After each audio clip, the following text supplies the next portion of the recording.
نحمده ونصلي على رسوله الكريم اما بعد فاعوذ بالله من الشيطان الرجيم بسم الله الرحمن الرحيم رب اشرح لي صدري ويسر لي امري واحلل عقدة من لساني يفقهوا قولي. سبق نمبر 225 آیت نمبر 59 سے 73 تک، لیسن نمبر 225 آیت نمبر 59 to 73. لفظی ترجمہ: یا ایھا النبی، اے نبی صلی اللہ علیہ وسلم، قل لازواجک، کہہ دیجئے اپنی بیویوں کو، وبناتک، اور اپنی بیٹیوں کو، ونساء المؤمنین، اور مومن عورتوں کو، یدنین علیہن، لٹکا لیں اپنے اوپر سے، من جلابیبہن، اپنی چادروں میں سے، اپنے جلباب میں سے، ذالک، یہ، ادنا، قریب تر ہے، ان یعرفن، کہ وہ پہچان لی جائیں، فلا یؤذین، پھر نہ ستائی جائیں، وکان اللہ، اور ہے اللہ تعالی، غفور الرحیم، غفور الرحیم.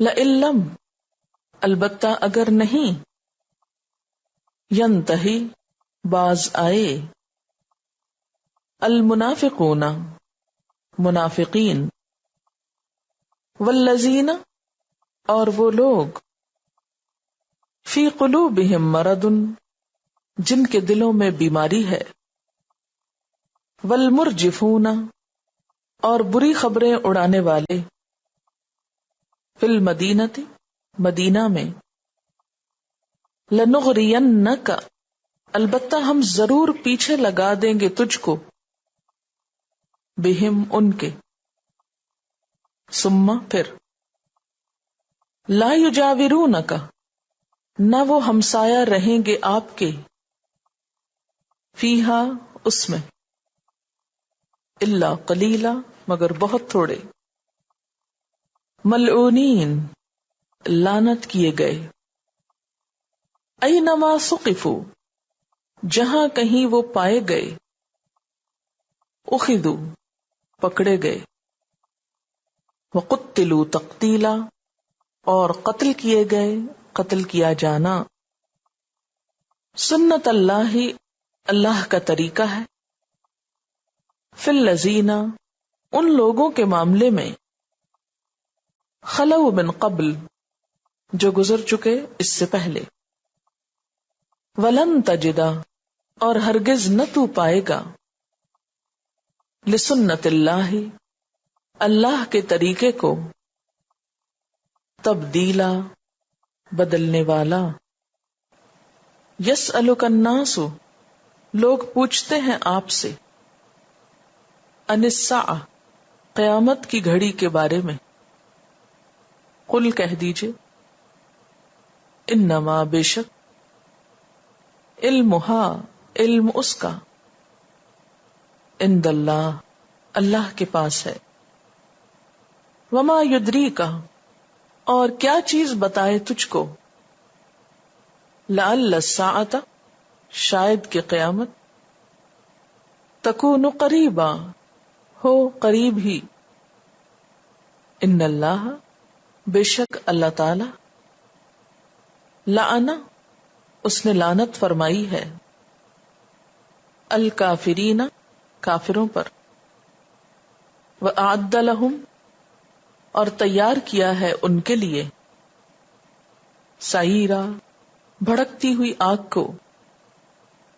خالدین فیہا ابدا، ہمیشہ رہنے والے ہیں اس میں، ہمیشہ ہمیشہ، لا یجدون، نہ وہ پائیں گے، ولیا، کوئی دوست، ولا نصیرا، اور نہ کوئی مددگار، یوم، جس دن، تقلب، الٹ پلٹ کیے جائیں گے، وجوہہم، ان کے چہرے، فی النار، آگ میں، یقولون کہیں گے، یا لیتنا اے کاش کہ ہم، اطعنا اللہ اطاعت کرتے ہم اللہ کی، واطعنا الرسول اور اطاعت کرتے ہم رسول کی صلی اللہ علیہ وسلم، وقالو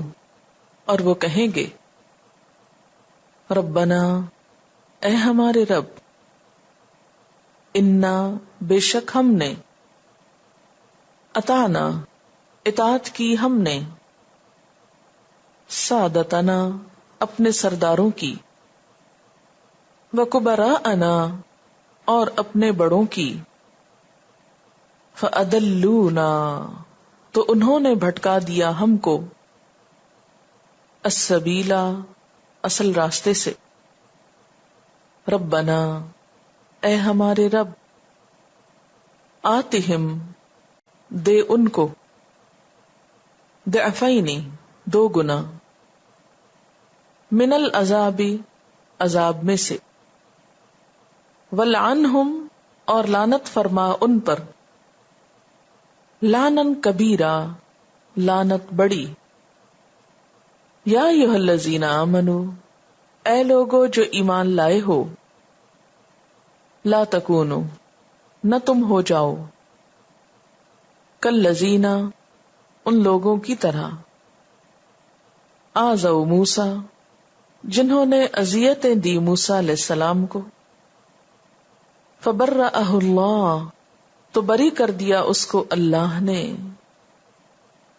مما قالو اس سے جو انہوں نے کہا تھا، وکانا اور ہے، عند اللہ اللہ کے پاس، وجیہا باعزت، یا ایھا الذین آمنو اے لوگو جو ایمان لائے ہو، اتقوا اللہ ڈرو اللہ سے، وقولوا قولا سدیدا اور کہو بات درست، یصلح لکم اعمالکم وہ اصلاح کر دے گا تمہارے لیے تمہارے اعمال کی، ویغفر لکم ذنوبکم اور بخش دے گا تمہارے لیے تمہارے گناہوں کو، ومن یطع اللہ ورسولہ اور جو کوئی اطاعت کرے گا اللہ کی اور اس کے رسول کی، فقد فاز فوزا عظیما تو تحقیق وہ کامیابی پائے گا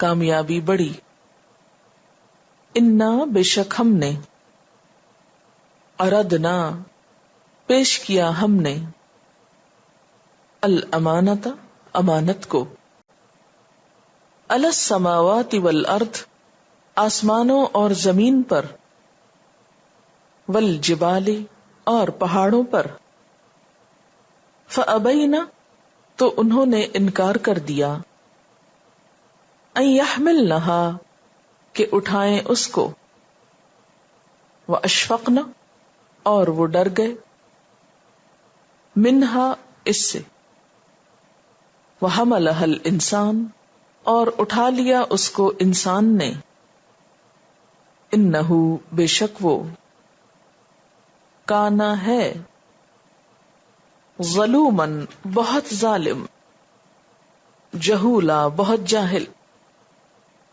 لیعذب اللہ تاکہ عذاب دے اللہ، المنافقین والمنافقات منافق مردوں اور منافق عورتوں کو، والمشرکین والمشرکات اور مشرک مردوں اور مشرک عورتوں کو، ویتوب اللہ اور مہربان ہو جائے اللہ، علی المومنین والمؤمنات مومن مردوں اور مومن عورتوں پر، وکان اللہ اور ہے اللہ تعالی، ایھا النبی اے نبی صلی اللہ علیہ وسلم، قل کہہ دیجئے، لازواجک اپنی بیویوں سے، ازواج سے، وبناتک اور اپنی بیٹیوں سے، ازواج زوج کی جمع اور بنات بنت کی جمع، ونساء المؤمنین اور مومنین کی عورتوں سے، نساء نسوۃ کی جمع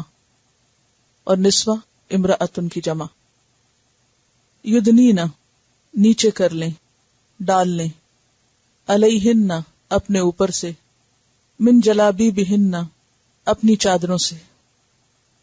یدنینا کا لفظ دنوب سے ہے، دال نون واو.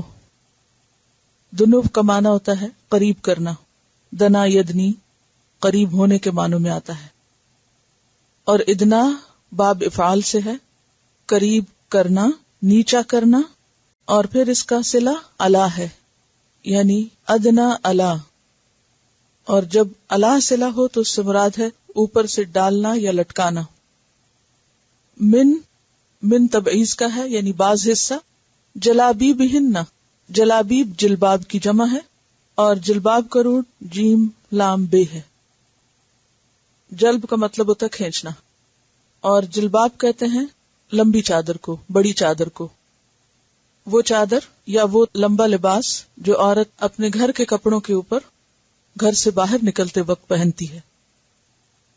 ذالک یہ کیا، جلباب کا لٹکانا، ادنا قریب تر ہے، ان یعرفنا کہ وہ پہچان لی جائیں، یعنی اس لباس میں مسلمان عورتیں پہچان لی جائیں گی، یہ لباس ان کی آئیڈینٹی ہے. فلا یؤذینا پھر نہ وہ اذیت دی جائیں گی، ستائی نہ جائیں گی. یؤذینا کا لفظ ایذا سے ہے، اذیت سے، یعنی یہ اس کی حکمت ہے، اس کا فائدہ ہے اس لباس میں نکلنے کا. وکان اللہ اور ہے اللہ غفور الرحیم غفور الرحیم بخشنے والا مہربان. اس آیت میں خطاب آپ صلی اللہ علیہ وسلم سے ہے، اور آپ کو مخاطب کر کے کہا جا رہا ہے کہ آپ یہ حکم اللہ کی طرف سے اپنی ازواج اور بنات اور ساری مومن عورتوں کو بتا دیجئے، سنا دیجئے. سب سے پہلے ازواج کا لفظ ہے. آپ کی کتنی ازواج تھی؟ کل ازواج جن سے آپ کا نکاح ہوا یا جو آپ کی زوجیت میں آئیں. نمبر 1 حضرت خدیجہ، نمبر 2 حضرت عائشہ، نمبر 3 حضرت سودا، نمبر 4 حفصہ، حضرت حفصہ بنت عمر رضی اللہ تعالیٰ عنہ، نمبر 5 زینب بنت خزیمہ جو فوت ہو گئی تھی 2 ماہ یا 1 ماہ بعد روایات میں آتا ہے اس کے بعد، نمبر 6 حضرت ام سلمہ رضی اللہ تعالیٰ عنہ، نمبر 7 حضرت زینب بنت جحش جن کا نکاح اللہ تعالیٰ نے آپ سے کیا تھا، نمبر 8 جویریہ حضرت جویریہ بنت حارث، نمبر 9 ام حبیبہ بنت ابو سفیان، نمبر 10 حضرت میمونہ بنت حارث، نمبر 11 حضرت صفیہ بنت حیی بن اخطب، اور نمبر 12 حضرت ریحانہ، اور نمبر 13 ماریہ قبطیہ. ٹھیک ہے. پھر فرمایا وبناتک اور اپنی بیٹیوں سے. بیٹیوں کے نام بتائیے. حضرت فاطمہ، حضرت ام کلثوم، حضرت زینب اور رقیہ. ٹھیک ہے.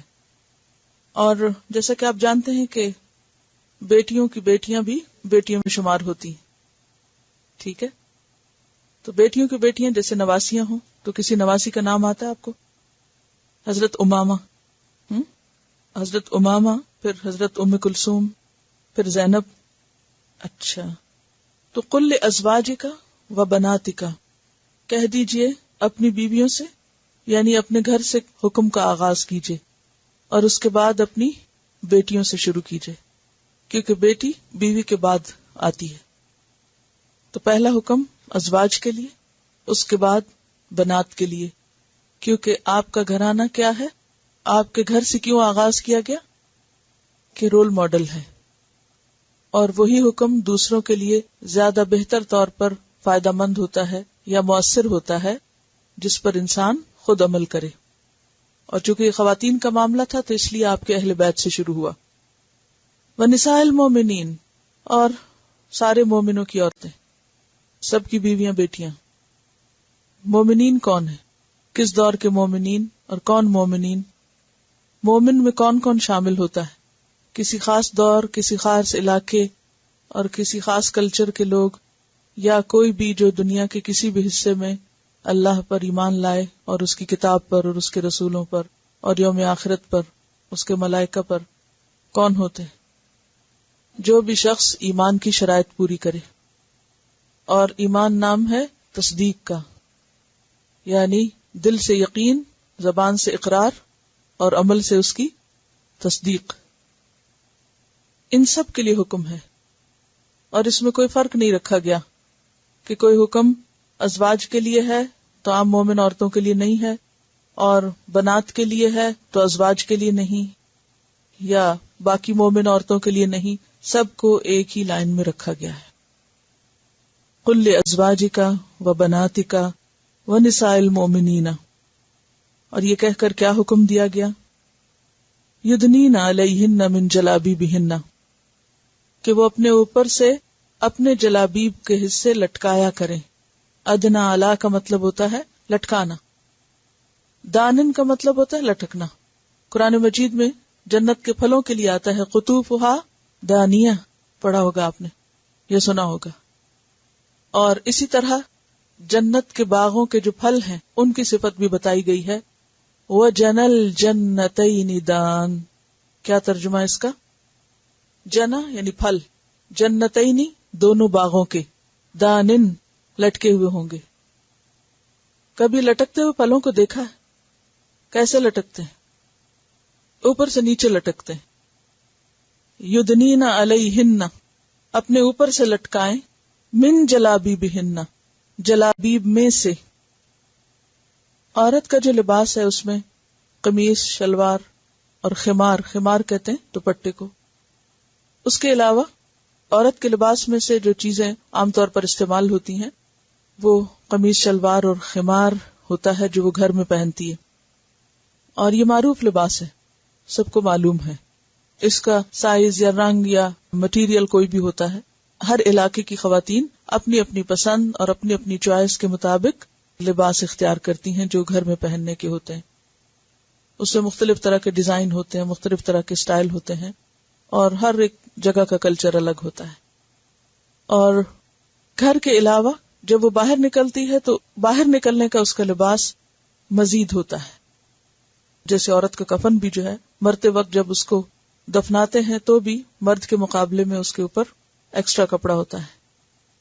تو اسی طرح مرد جب گھر سے نکلتے ہیں تو قمیص شلوار میں نکل سکتے ہیں، لیکن عورت جب گھر سے نکلتی ہے تو وہ گھر کے لباس میں نہیں نکلتی. عورت گھر سے نکلتے ہوئے گھر کے لباس میں نہیں نکلتی، کیونکہ گھر کا لباس اور باہر کا لباس فرق ہوتا ہے. کیوں فرق ہوتا ہے؟ کیونکہ گھر کا ماحول اور باہر کا ماحول فرق ہوتا ہے. گھر میں آپ کو آزادی ہے، آپ اپنی زیب و زینت کی نمائش کریں، آپ جیسے چاہیں رہیں. لیکن جب آپ گھر سے نکلیں تو آپ کی پروٹیکشن ختم ہو جاتی ہے جو آپ کو گھر کی چار دیواری میں ملی ہوتی ہے. وہ پروٹیکشن جس میں فتنے کا اندیشہ نہیں ہوتا. اور جب ایک عورت گھر سے نکلتی ہے تو اس وقت اسے مزید پروٹیکشن چاہیے ہوتی ہے، اور وہ پروٹیکشن جلباب کے ذریعے ہوتی ہے. اور جلباب وہ طویل چادر ہے، لمبی چادر ہے، کیونکہ جلبہ کا مطلب ہی لمبا کرنا، کھینچنا ہوتا ہے. اور عربی ڈکشنری میں الرداء فوق الخمار کا لفظ آتا ہے. جلباب کیا ہے؟ الرداء چادر، فوق الخمار جو دوپٹے کے اوپر سے ہو. الرداء فوق الخمار یہ لفظ آپ لکھ سکتے ہیں. یدنین علیہن من جلابیبہن. اب یہ جو لمبی چادر ہے، چاہے تو آپ اس کو کھلے طریقے سے اوڑھ لیں اور چاہیں تو اپنی کنوینئنس سے اس کو سی کر اپنے سہولت کے مطابق اس کو ٹک ان کر لیں. اس کی کوئی شیپ نہیں بتائی گئی، لیکن یہ ضرور بتایا گیا ہے کہ وہ الرداء فوق الخمار ہے، یعنی گھر کے کپڑوں کے اوپر کا کپڑا ہے. گھر کے کپڑوں میں نکلنے کو پسند کیوں نہیں کیا گیا؟ کیا وجہ ہے؟ گھر کے کپڑوں سے مراد یہ کہ جو عام زیب و زینت کے لباس ہیں جو ہم گھر میں پہنتے ہیں اس میں نکلنا کیوں درست نہیں؟ جلباب کی کیوں ضرورت ہے؟ جی، گھر کے کپڑے جو ہوتے ہیں وہ بعض اوقات تھن بھی ہو سکتے ہیں، بعض اوقات خوبصورت ہو سکتے ہیں. تو ایسا لباس جو وصاف ہو، شفاف ہو، وہ سطر کے احکام پورے نہیں کرتا. وصاف کا مطلب کیا ہے؟ کہ اتنا ٹائٹ ہو کہ آپ کا جسم اس میں نمایاں ہو. اور شفاف کا مطلب ٹرانسپیرنٹ ہے کہ جس سے کچھ جھلکتا ہو. کیونکہ گھر میں عام طور پر جو لباس پہنا جاتا ہے وہ اس طرح کا ہوتا ہے کہ جس میں موومنٹ آسان ہو، اور وہ عموماً جسم کے قریب تر ہوتا ہے، اور کاموں میں پھر اس سے رکاوٹ نہیں ہوتی. بعض اوقات شارٹ بھی ہو سکتا ہے، بعض اوقات خوبصورت ہوتا ہے. تو چونکہ سورۃ النور میں حکم آ چکا ہے کہ اپنی زینت کا اظہار نہ کریں، تو وہ لباس جو زینت کے لیے پہنا جاتا ہے، جیسے کہ آپ سورۃ الاعراف میں پڑھ چکے ہیں، خذوا زینتکم عند کل مسجد. لباس کو بھی زینت کہا گیا قرآن مجید میں. کہاں آتا ہے یہ؟ خذوا زینتکم عند کل مسجد سے کیا مراد ہے؟ پڑھ چکے ہیں آپ، کیا مطلب ہے اگر یاد ہو؟ خذوا زینتکم عند کل مسجد، ہر مسجد یعنی نماز کے وقت اپنی زینت اختیار کرو. مراد اس سے کیا ہے؟ لباس. یعنی عورت اگر گھر میں نماز پڑھ رہی ہے تو وہ صاف ستھرے اچھے لباس میں پڑھے، یعنی کپڑے پہن کر. اسی طرح مرد اگر مسجد میں پڑھ رہا ہے تو اس سے مراد کیا ہے؟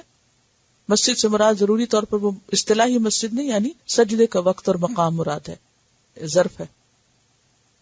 تو چونکہ زینت کے اظہار سے منع کیا گیا، لہذا جو باہر کی چادر یعنی گھر کے لباس کے علاوہ جب باہر نکلتے وقت عورت چادر پہنے گی تو وہ چادر صرف خمار نہیں ہوگی. جیسے اسکارف ہوتا ہے نا، اسکارف جو ہے یہ خمار ہے، اور ردا جو ہے وہ طویل ہے، یا جلباب جو ہے وہ طویل ہے.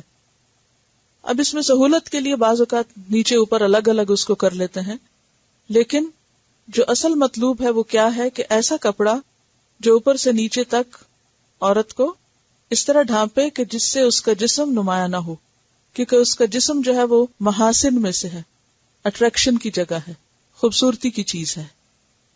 یعنی عورت کا جسم جو ہے وہ ایک زینت ہے. تو اس کے زینت کو چھپانے کے لیے تاکہ وہ فتنے سے محفوظ رہے، بری نظروں سے اور مشکل سے محفوظ رہے، تو یہ حکم دیا گیا. اور پھر یہ کہ اس کے کچھ حصے کو اوپر سے لٹکانے کا حکم بھی ہے، جس کو شروع زمانے سے لوگ گھونگھٹ کہتے ہیں. گھونگھٹ کیا ہوتا ہے کہ چادر کو اوپر سے نیچے کر لیا جائے. اس سے کیا ہوگا؟ اس سے پھر چہرہ بھی چھپ جائے گا. اور اس کو حضرت ابن عباس نے خود لپیٹ کر بھی دکھایا کہ جس میں انہوں نے آنکھ کھلی رکھی اور باقی چہرے کو اس چادر سے لپیٹ دیا. اور اگر نیچے نہ کیا جائے اوپر کا کپڑا تو اس کا نقصان کیا ہوتا ہے کہ تھوڑی دیر میں بال بھی کھلنے لگتے ہیں، تو وہ زینت بالکل ہی کھل جاتی. اور کپڑے کا اوپر سے لٹکانا اور نہ لٹکانا بالکل ایک دو مختلف چیزیں. اب یہ جو مختلف طرح کے لباس وجود میں آئے ہیں، کسی نے اس کو برقع کہا، کسی نے اس کو کچھ کہا، کسی نے کچھ کہا، یہ سارے اپنی اپنی سہولت کے مطابق اس میں ویرائٹی پیدا کی گئی ہے. لیکن جو اس حکم کا اصل مقصد ہے وہ یہ ہے کہ عورت پوری حیا کے ساتھ، اور وہ حیا صرف اس کے دل میں نہیں، صرف اس کی نگاہوں میں نہیں، بلکہ اس کے لباس سے بھی جھلکتا ہوا نظر آئے. اور پھر ازواج مطہرات کو پچھلی آیت میں جو کہا گیا کہ وہ ایک آڑ بیچ میں رکھیں، تو مراد یہ ہے کہ بالکل آمنے سامنے ہو کر اور بے محابہ طور پر گفتگو نہ کریں، چاہے ضرورت کا موقع ہی کیوں نہ ہو. ذالک ادنی ان یعرفن، اور اس کی حکمت کیا بتائی گئی کہ یہ چیز زیادہ قریب تر ہے اس کے کہ عورتیں پہچان لی جائیں. گویا مسلمان عورت باہر نکل کر کیا کرے گی، کیسے جائے گی؟ مخصوص لباس میں. یعنی واضح طور پر یہ بات پتہ چل رہی ہے کہ جلباب پہننے کا یا عورت کے بیرونی لباس کا ایک خاص انداز میں ہونے کا مقصد یہ ہے کہ وہ بحیثیت ایک مسلمان عورت کے پہچانی جائے. کہ جب وہ لوگوں کے ہجوم میں ہو، کسی مارکیٹ میں ہو، کسی پارک میں ہو، کسی ہاسپٹل میں ہو، کسی دکان پر ہو، وہ کہیں بھی ہو، وہ دور سے دیکھ کر پہچانی جائے، وہ پیچھے سے اور سامنے سے اور دائیں سے اور بائیں سے دیکھ کر پہچانی جائے کہ یہ مسلمان عورت ہے. ان یعرفن. بعض لوگوں نے کہا کہ چادر اوڑھ کے کیسے پہچانے جائیں گے، تو اس سے مراد ان کے جسموں کی پہچان یا شکلوں کی پہچان نہیں ہے، ان کی شناخت بحیثیت مسلمان کی پہچان ہے. یعنی بحیثیت مسلمان کی ان کی پہچان مراد ہے. ویسے بھی ایک مسلمان چونکہ چاہے مرد ہو یا عورت ہو، اس کو نماز پڑھنا ہوتی ہے جو کہ اس کے بنیادی فرائض میں سے ہے، اور نماز ہر جگہ پر فرض ہے. اور اس کی حکمت بھی یہی ہے کہ انسان کہیں پر بھی ہو، جہاں اللہ کا بلاوا آئے فوراً جھک جائے. اور نمازی کا جو لباس ہے اس کی بھی کچھ شرائط ہیں، کیونکہ ہر لباس میں نماز نہیں ہوتی. اب خصوصی طور پر عورتوں کے جو نماز کا لباس ہے وہ پھر مختلف ہے. اور اگر عورت کسی ایسے لباس میں ہے کہ جس سے اس کا بدن جھلک رہا ہے، یعنی بعض اوقات ہم کپڑے پہنے ہوئے ہوتے ہیں مگر اتنے ٹائٹ ہوتے ہیں کہ جب ہم رکوع کریں یا سجدہ کریں تو ایسا لگتا ہے جیسے کچھ پہنا ہی نہ ہو، کیونکہ جو لباس ٹانگ کے ساتھ اتنا چپک جائے کہ ایسا لگے کہ جیسے وہ سکن ہے، جس سے ٹانگ کی پوری شیپ پتہ چل رہی ہو، ہپس کی پوری شیپ سامنے آ رہی ہو، اور خصوصاً اگر رکوع اور سجدے کا موقع ہو تو اس لباس میں نماز بھی نہیں ہوتی. اور نماز کیا چیز ہے؟ ایک حد فاصل ہے، ایک مومن اور غیر مومن میں بہت بڑا امتیاز ہے. تو مومن عورت کا لباس چاہے وہ گھر کے اندر ہے یا باہر، جب وہ اللہ کے حضور حاضر ہوتی ہے تو ایسا لباس پہنے اور ایسے لباس میں ہو کہ جس سے اس کا یہ بنیادی فریضہ صحیح طور پر ادا ہو سکے. اور اگر کوئی چیز اس راستے میں رکاوٹ ڈال رہی ہے تو وہ اس کے دین میں خلل انداز ہو رہی ہے، کیونکہ نماز میں خلل کیا ہے؟ دین میں خلل. تو ذالک یعنی ادنا الجلابیب، ادنا قریب تر ہے، یعنی اس سے زیادہ بہتر طور پر پتہ چلے گا اس بات کا کہ وہ مسلمان عورت ہے. اور پھر اس کا فائدہ کیا ہوگا؟ فلا یؤذین، پھر وہ اذیت نہ دی جائیں گی. یعنی عورت جو ہے، چونکہ اللہ نے اس کے اندر ایک کشش رکھی ہے اور اس کے اندر ایک خاص طور پر مرد کے لیے ایک اٹریکشن ہے، تو بعض اوقات وہ اٹریکشن اس کے لیے مصیبت کا باعث بھی بن جاتی ہے. اور بہت سے اسٹیٹسٹکس بتاتے ہیں کہ کس طرح عورتیں مختلف وجوہات کی بنا پر مردوں کی ہوس کا شکار ہوتی ہیں، اور خاص طور پر اگر وہ ایسی جگہوں پر ہوں کہ جہاں ان کے لیے کوئی پروٹیکشن نہیں تو وہ مصیبت میں پڑ جاتی. تو حجاب اصل میں عورت کو تکلیف دینے کے لیے نہیں ہے بلکہ اس سے تکلیف دور کرنے کے لیے ہے. فلا یؤذین، اس کو اذیت میں مبتلا کرنے کے لیے نہیں بلکہ اذیت ہٹانے کے لیے ہے. اور کون سی اذیت؟ مردوں کی ہوس کی اذیت.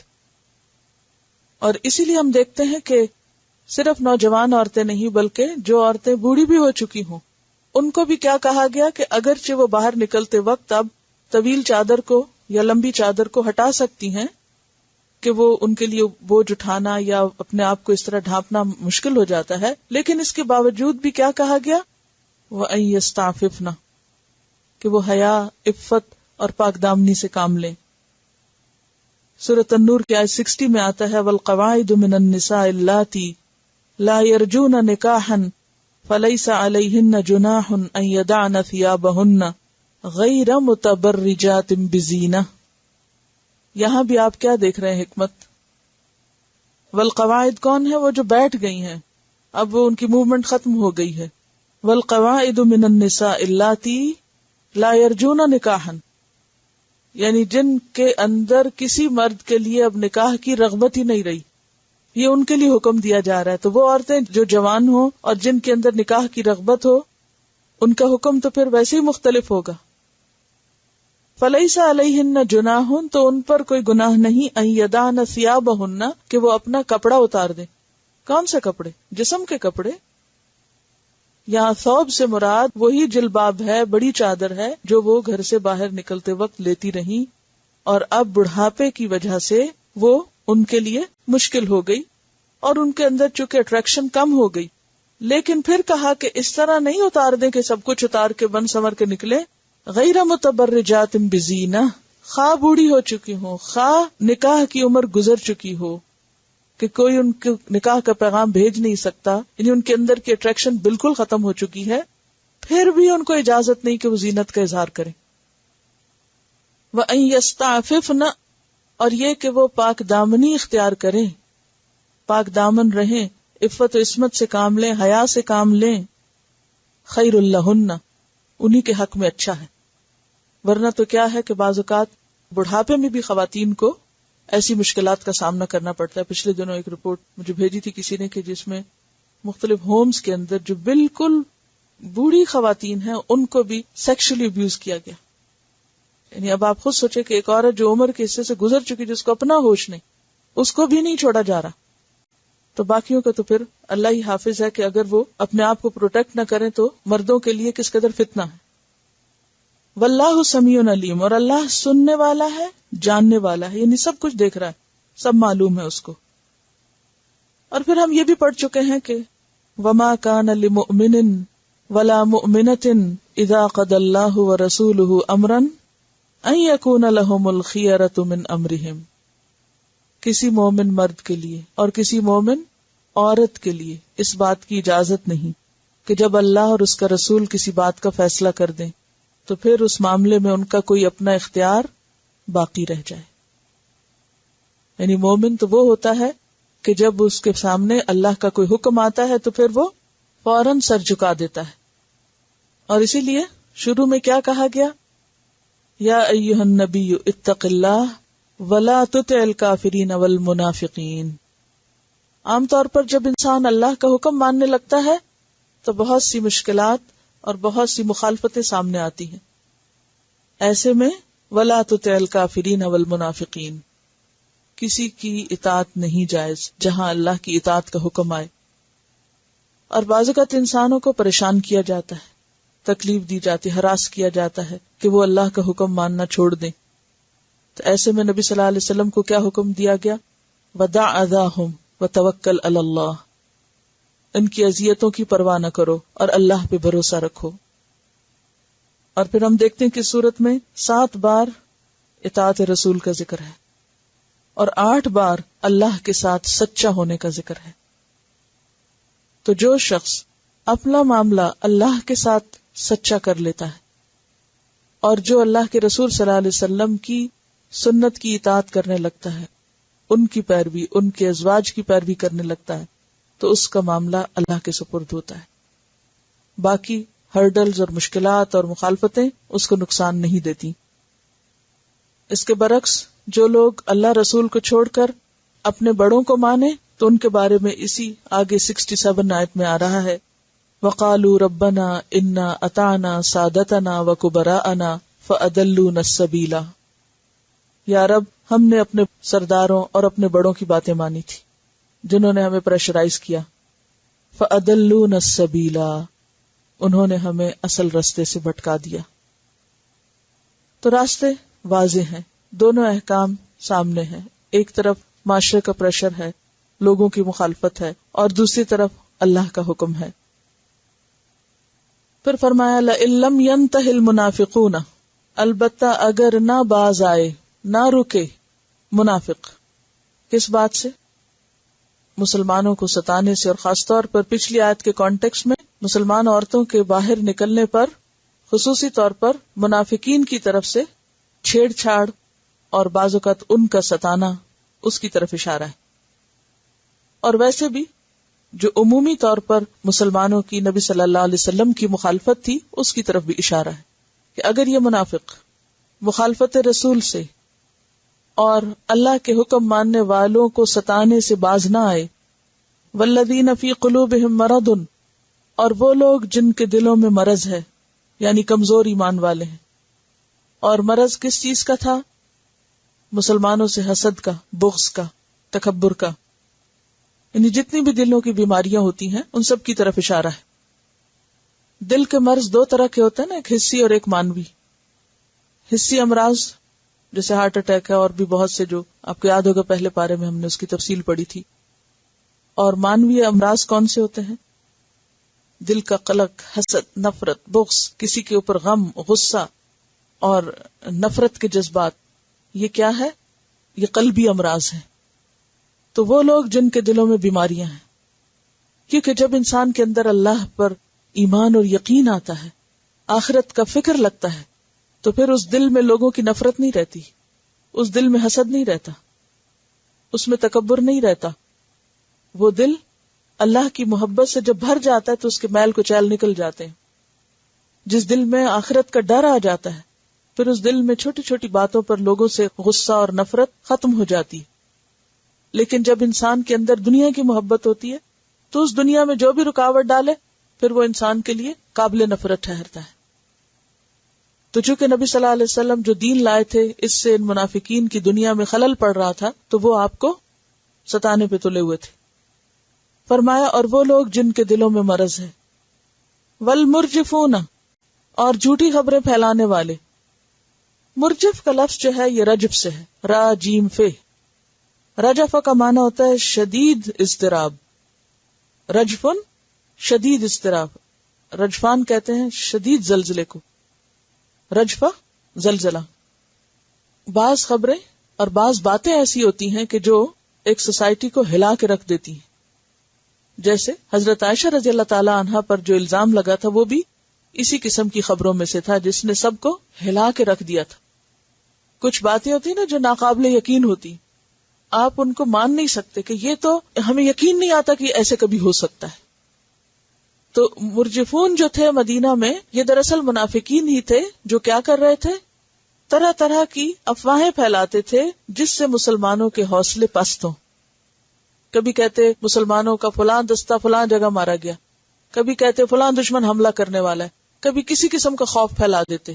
تو یہ جو افواہیں تھیں اس سے مسلمانوں کا مورائل ڈاؤن ہوتا، خوف پھیلتا، اور جو اصل مشن یا مقصد تھا اس کے راستے میں یہ ایسی باتیں ایک طرح سے رکاوٹ بنتی اور ان کو مشن کو کمزور کرنے کا سبب بنتی. یعنی سنسنی خیز خبریں جن کو آپ کہہ سکتے ہیں، یعنی بس ایسے خبر اڑا دینا جس کی کوئی حقیقت نہ ہو، یا بات کو ٹویسٹ کر کے کچھ سے کچھ کر کے بنا کے پیش کر دینا کہ سارے لوگ بس اس میں مصروف ہو جائیں اور جو اصل کرنے کا کام ہے وہ چھوڑ بیٹھے.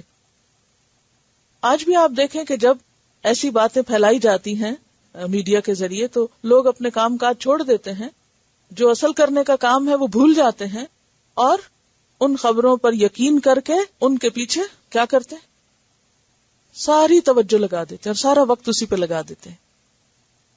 تو کسی بھی سوسائٹی کے اندر ایک بے چینی اور انریسٹ اور خوف اور پریشانی پیدا کرنا اور اس کے امن و امان میں خلل پیدا کرنا یہ کوئی ہیلدی سمبل نہیں ہوتا.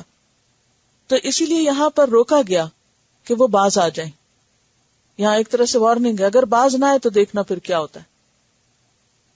اب آپ دیکھیے کہ جنگ احزاب کے بعد الحمدللہ مسلمان دن بدن قوت پکڑنے لگے، یعنی سب نے ایک دفعہ اپنا زور دکھا دیا.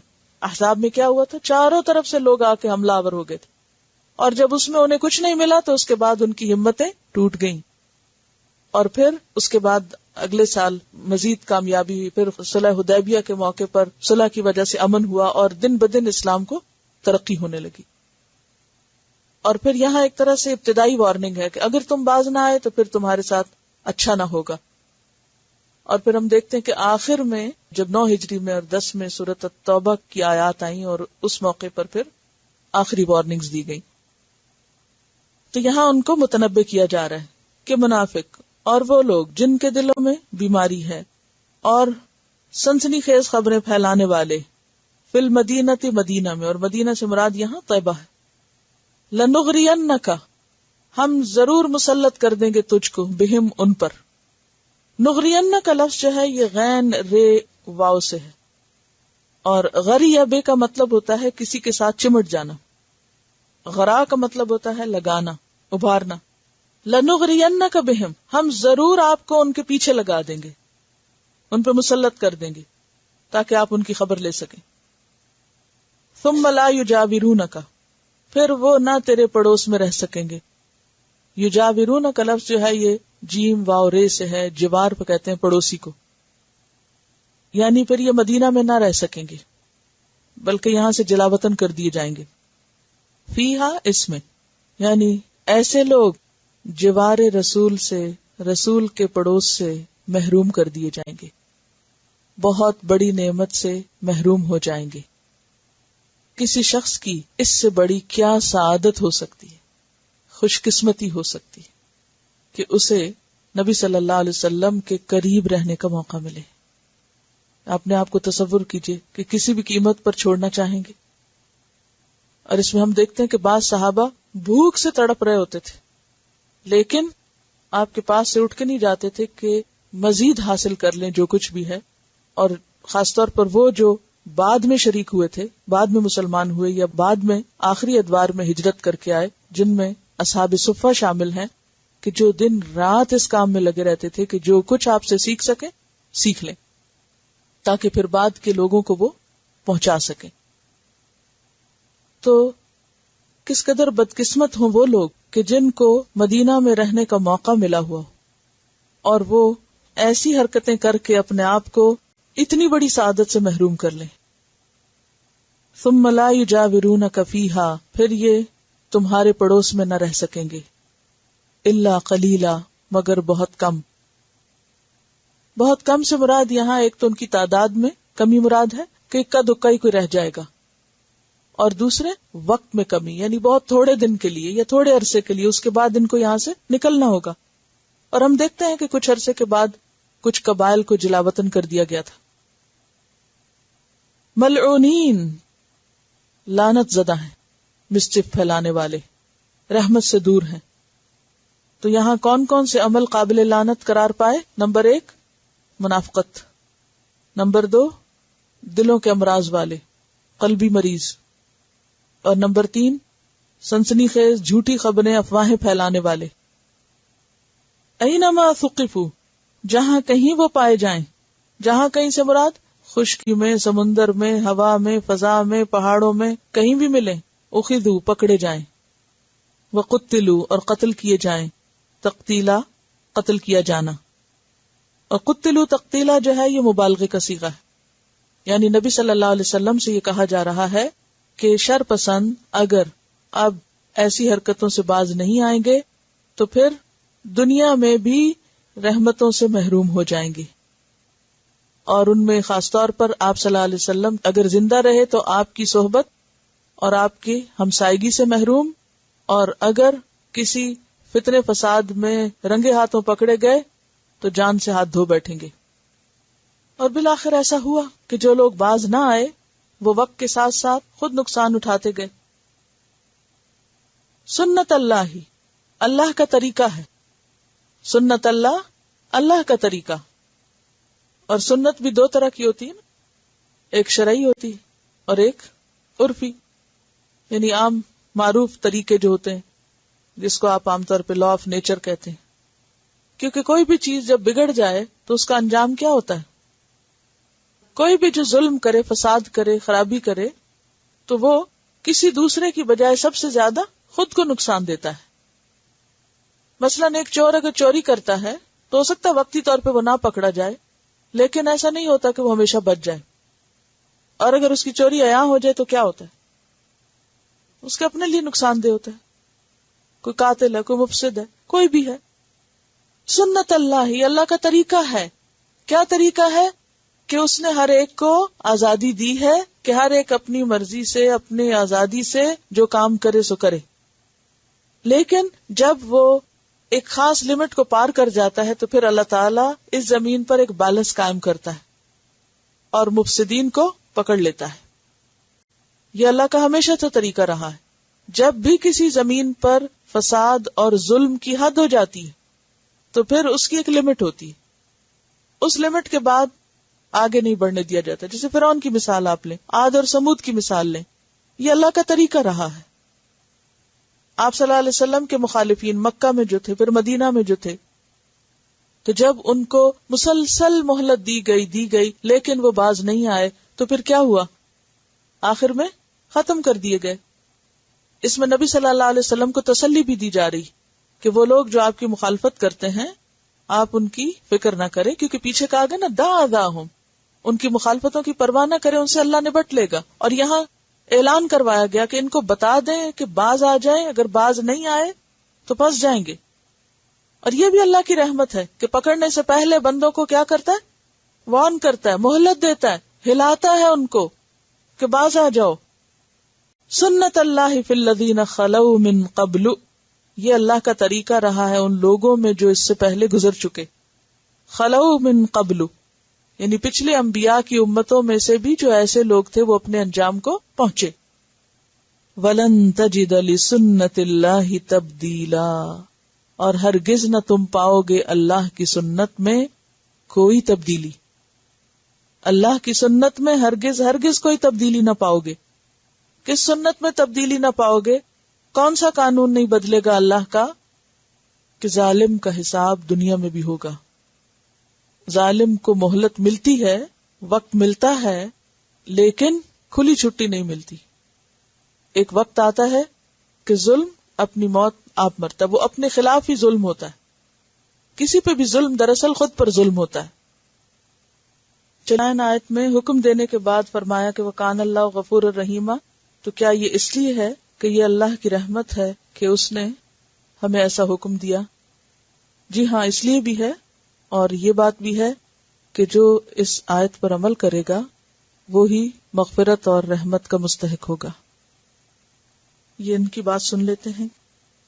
السلام علیکم ورحمۃ اللہ وبرکاتہ. جب پہلے یہ آیت پڑھی تھی کہ تاکہ وہ پہچان لی جائیں اور اذیت نہ دی جائیں، تو مجھے اتنی سمجھ نہیں آئی تھی جتنی کہ یہاں آ کے سمجھ آئی. سب سے پہلے تو یہ کہ جب ہم باہر نکلتے تھے تو ہر ملک کے جو مسلمان تھے جو ہمیں جانتے بھی نہیں تھے وہ سلام کرتے تھے. تو پھر پتہ چلا کہ اچھا واقعی انہوں نے ہمیں پہچان لیے کہ ہم مسلمان ہیں. اور پھر ایک بار ایسا ہوا کہ ہاسپٹل میں گئی، اکیلی تھی، میرا ٹیسٹ تھا، میں یار حجاب کیا ہوا تھا، پردہ بھی آگے کیا ہوا تھا، تو میں ڈر رہی تھی، لیکن میں کہہ رہی تھی جب تک ممکن ہوا میں کروں گی نا. تو میں اندر تک چلی گئی، تو پھر ڈاکٹر آ کے میرے پاس کھڑا ہو گیا. اس نے دیکھا کہ میں نے ایسے بھی کیا ہوا ہے. میں نے کہا جب وہ کہے گا تو میں کچھ کروں گی، میں ایسے ہی رہوں گی. اب وہ دیکھ کے مجھے پہلے تو پھر خود ہی اس نے مجھے کہہ دیا کہ کیا آپ پسند کریں گی کوئی عورت آپ کے پاس آئے؟ میں نے کہا ہاں. میری آنکھوں میں ایک دم آنسو آ گئے. میں نے کہا اللہ نے کیسے اس کے دل میں ڈال دیا. تو پھر میں نے دیکھا کہ وہ آئی تو اس نے صرف اتنا کرنا تھا کہ مجھے وہ حجاب اتار کے کیپ پہنانی تھی اور جہاں بیلٹ باندھنی تھی. تو اس نے اتنے بھی ضرورت نہیں کی کہ میں اس کو ایسے ہاتھ لگاؤں. اور دوسرا یہ کہ اب پچھلے دنوں ہی اوت تھی میری، تو میں گئی، وہاں پہ تقریباً 500 لوگ تھے، کافی رش تھا. اب سب کو میں دیکھ رہی ہوں لائن میں کھڑے ہیں، سب مسلم عورتیں جا رہی ہیں، وہ پہنی میں اسکارف لیکن ہاتھ ملا رہی ہیں. اب میں دور بیٹھی ہوئی ہوں، میں کہ میں جاؤں گی، اس نے ہاتھ آگے کرنے میں اس کو یہ کہوں گی، میں یہ کہوں، پلاننگ بنا رہی بہت لمبی لمبی. اب میں پہنچ کے 7 عورتیں بھی اس کی کھڑی تھیں، جس نے پکڑانا تھا، میں اس کے بعد بالکل بس پہنچی، بس تھا اب اس نے ایسے کرنا ہے، اس کے یہ کہنا. لیکن میں حیران رہ گئی، اس نے میرے آگے ہاتھ ہی نہیں کیا. باقی اس سے کر رہا تھا، جنہوں نے صرف سر پہ لیا ہوا تھا ان کے کر رہا تھا، وہ ملا بھی رہی تھی. جب اس نے دیکھا کہ میں نے چہرہ بھی کور کیا ہوا ہے تو اس نے دونوں ہاتھ پیچھے مجھے ایسے جھکے اداب کی. اتنا شکر کیا میں نے کہا اللہ میں تو اتنا کچھ سوچ رہی تھی تو مجھے کچھ کہنا ہی نہیں پڑا زبان سے، اللہ تعالیٰ نے خود ہی اس کے دل میں ڈال دیا. اور پھر 7 جو عورتیں تھیں 2، پھر ان کے ساتھ میں نے خوب ہاتھ ملا کے ان کو تھینک یو. میں نے کہا پتا چلے کہ عورتوں سے ملا لیتی ہیں. السلام علیکم. ایک آرٹیکل چھپا تھا نیوز پیپر میں، اینڈ دا ڈیٹ از جولائی 8, 2006 تھا یہ، لبریٹنگ ویل کے نام سے. اس میں انہوں نے ایک پروفیسر کو کوٹ کیا ہوا ہے who is professor in the University of Toronto. She was an atheist. And she says that initially she had a very negative opinion about the Muslims, but gradually when she started to converse with them, so she was wondering why are there people in the modern world that still believed in God. And when she started conversing with Muslims about different topics, she was literally drawn towards Islam.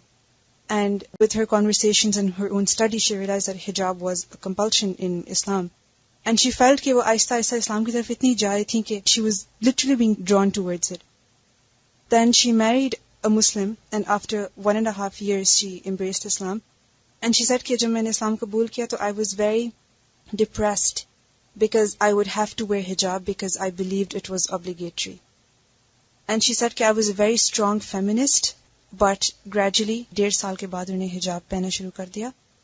اور کہتی ہیں کہ people could not understand at the campus کہ یہ تو feminist ہی، اس نے حجاب کیسے پہننا شروع کر دیا.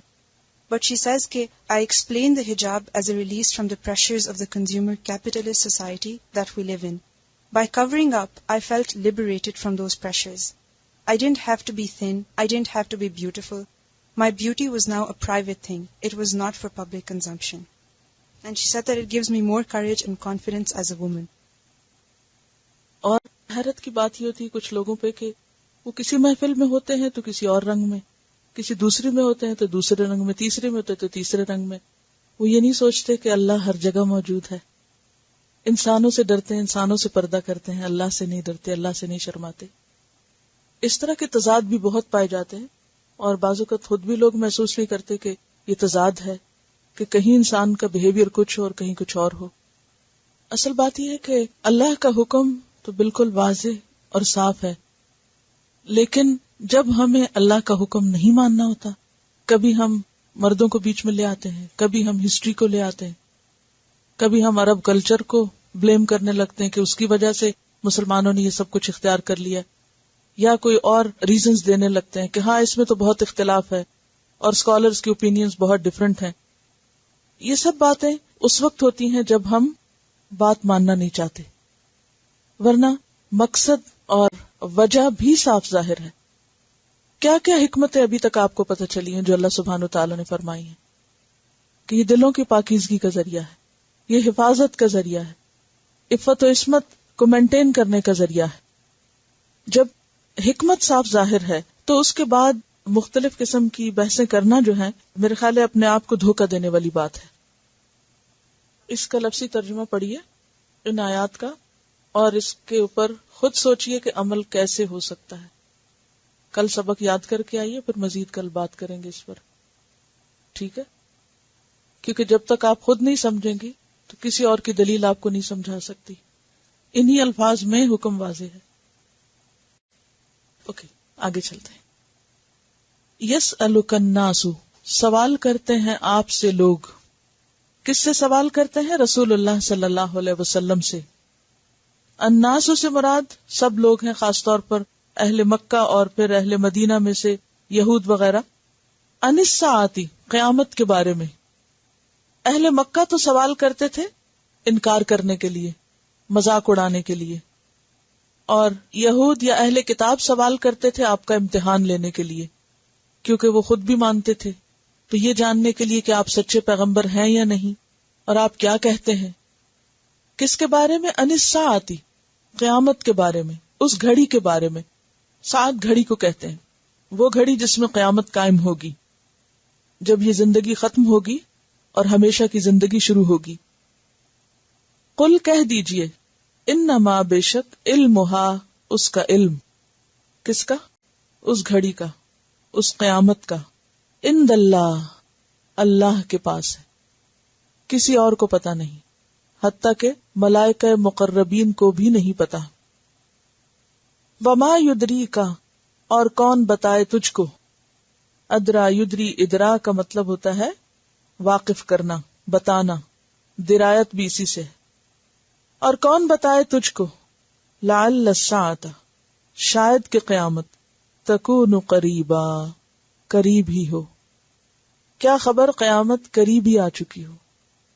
کوئی اور کچھ بھی نہیں بتا سکتا کیونکہ کسی کو پتا ہی نہیں.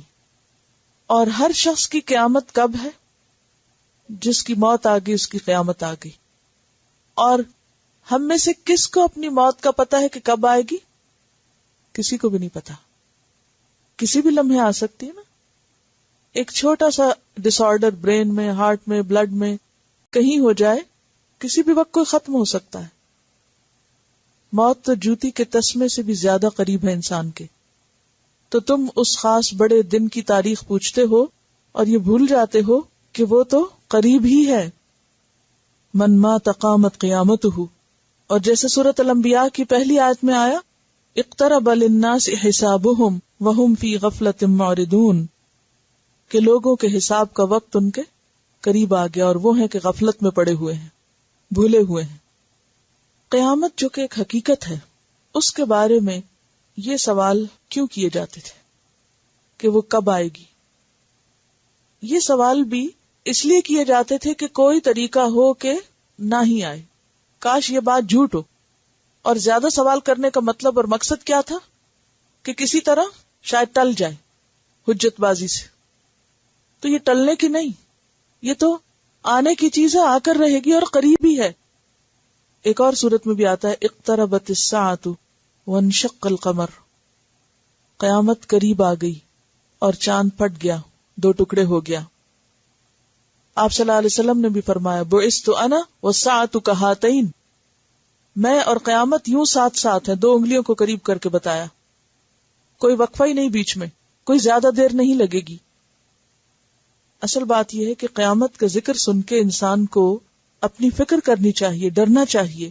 لیکن جو لوگ نادان ہیں, نا سمجھ ہیں, وہ اس کی شدت کو محسوس کرنے کی بجائے ٹال مٹول سے اور اس کے بارے میں نادانی سے کام لیتے ہیں.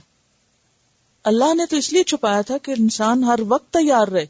جو چیز کسی بھی وقت ہو سکتی ہے اس کے بارے میں ہمارا طرز عمل کیا ہونا چاہیے کہ ہر دم تیار رہے. اگر ہمیں پتا ہو کہ کسی بھی وقت کوئی آ جائے گا گھر میں, تو ہم کیا کرتے ہیں؟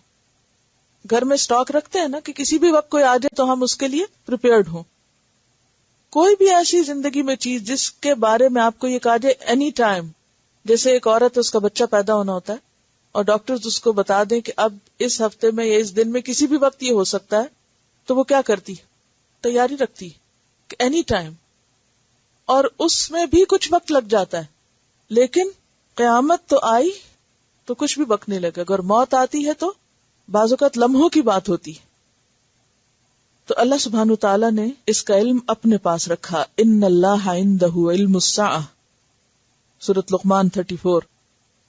سورۃ فصلت 47 میں الیہ یرد علم الساعہ، قیامت کا علم اسی کی طرف لوٹایا جاتا ہے. سورۃ النازعات 42 اور آگے کی آیات کہتی ہیں یسألونک عن الساعۃ ایان مرساہا فیما انت من ذکراہا الی ربک منتہاہا. لوگ آپ سے پوچھتے ہیں کہ قیامت کب آئے گی، ان سے پوچھو آپ کا کیا کام اس کے ذکر سے. اس کا علم تو اس کے رب پر ہی ختم ہو کر رہ گیا، کسی اور کو نہیں پتا. تمہارا کام کیا ہے؟ تیاری رکھو. ان اللہ لعن الکافرین، بے شک اللہ نے لعنت کی ہے کافروں پر. اور کافر کے دو معنی، ایک تو کفر اکبر اور دوسرے ناشکری کا معنی میں بھی. وَأَعَدَّ لَهُمْ سَعِيرًا، لیکن یہاں کفر اکبر ہی مراد ہے. اور ان کے لیے تیار کر رکھا ہے جہنم، بھڑکتی ہوئی آگ کو. سعیر بھڑکتی ہوئی آگ. کیسی ہے وہ آگ؟ التی تطلع علی الافئدہ، جو دلوں کو جا پکڑے گی. انہا علیہم مؤصدہ فی عمد ممددہ خالدین فیہا ابدا، اس میں وہ ہمیشہ ہمیشہ رہیں گے. ابدا، ایسا زمانہ جو کبھی ختم ہوگا ہی نہیں. لا یجدون ولیا، ولیا دوست کے معنوں میں بھی آتا ہے، قریبی. کسی بھی کام میں مددگار کیا کرتا ہے؟ آسانی پیدا کرتا ہے. تو جہنم میں کوئی مددگار نہ پائیں گے جو ان کو باہر نکلنے میں مدد دے یا ان کے لیے کوئی آسانی پیدا کر دے. ولا نصیرا، اور نہ ہی کوئی مددگار. اور نصیر مددگار کہ جو اس جہنم کے عذاب کو دور کرنے میں، ہٹانے میں کوئی مدد دے. وہ دن تو بہت سخت ہے. یوم تقلب وجوہہم فی النار، جس دن ان کے چہرے آگ میں الٹ پلٹ کیے جائیں گے. جیسے کباب کو تلنے کے لیے الٹ پلٹ کیا جاتا ہے، بار بار پلٹا جاتا ہے، کیونکہ وہ آگ سامنے سے آئے گی تو منہ پھیریں گے تو ادھر سے آ جائے گی، ادھر سے منہ موڑیں گے دوسری طرف تو ادھر سے آ جائے گی. بازو کا تو ایسا تھا نا، سخت دھوپ لگ رہی ہوتی تو ہم کیا کرتے ہیں؟ کپڑا آگے کر لیتے ہیں، منہ پھیر لیتے ہیں، ہم بچ جاتے ہیں. تھوڑی دیر کے لیے سوچئے کہ اگر آپ سورج سے منہ موڑ رہے ہیں اور سورج ہر طرف سے سامنے آ رہا ہو تو گھبراہٹ کی کیا کیفیت ہو سکتی. اور یہاں تو دور کا سورج نہیں، جہنم کی آگ ہے کہ اس پر ان کے چہرے الٹائے پلٹائے جائیں گے تاکہ کوئی حصہ بچ نہ جائے.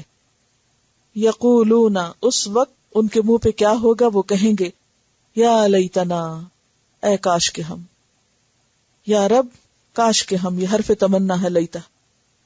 اطعنا اللہ، اللہ کی بات مان لیتے. چہروں پر آگ کی بات کی جا رہی ہے کیونکہ چہرہ جو ہے وہ جسم کا مین گیٹ ہے. جیسے کہ کسی گھر کی عمارت میں بہت سی چیزیں ہوتی ہیں اور ایک مین گیٹ ہوتا ہے، مین گیٹ سے سب چیزیں اندر انٹر ہوتی ہیں. جیسے انسان کے جسم میں بھی چہرہ جو ہے وہ کیا ہے؟ سب سے نمایاں حصہ ہے. تو چہرے پر آگ پڑے گی کیونکہ آنکھیں بھی چہرے پر ہیں، کان بھی چہرے پر ہیں، زبان بھی چہرے پر ہے، اور سب خرابیوں کی جڑ اور ابتدا یہیں سے ہوتی.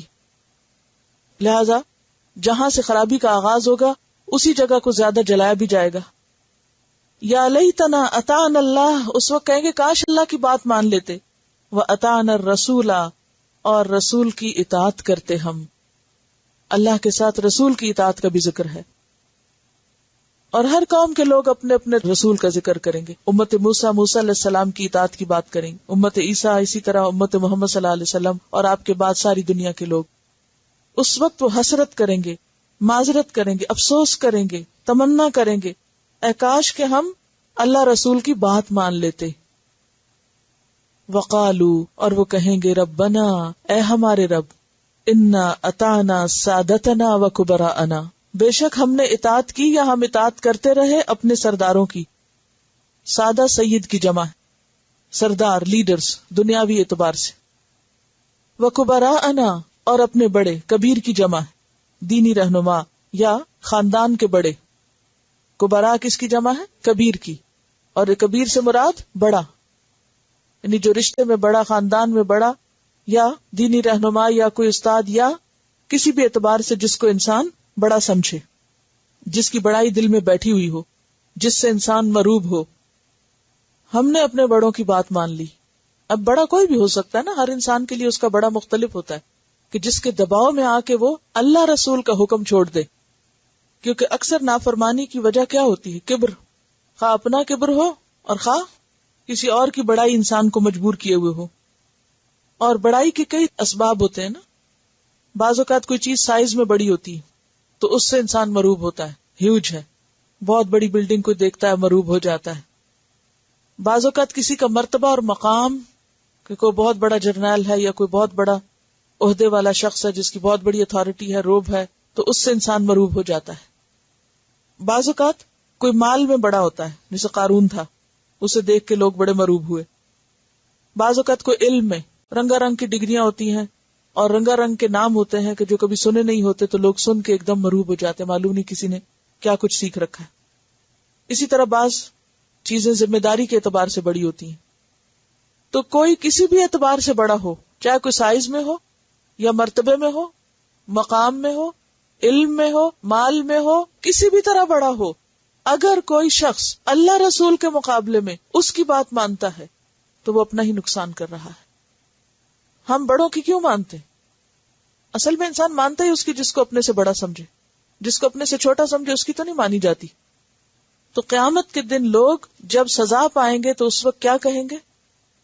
یا اللہ، ہم سے بڑی بھول ہوئی، ہم تیری بات چھوڑ کے، تیرے رسول کی بات چھوڑ کر اپنے بڑوں کی اور لیڈرز کی اور جن سے ہم مروب تھے ان کی باتیں مانتے رہے، ان کے خوف میں ہم تیری اطاعت چھوڑے رہے.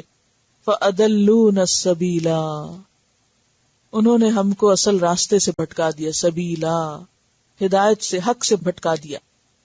ایک بات یاد رکھیے کہ رسول اور سبیل کے آخر میں لام کے بعد الف نہیں ہوتا.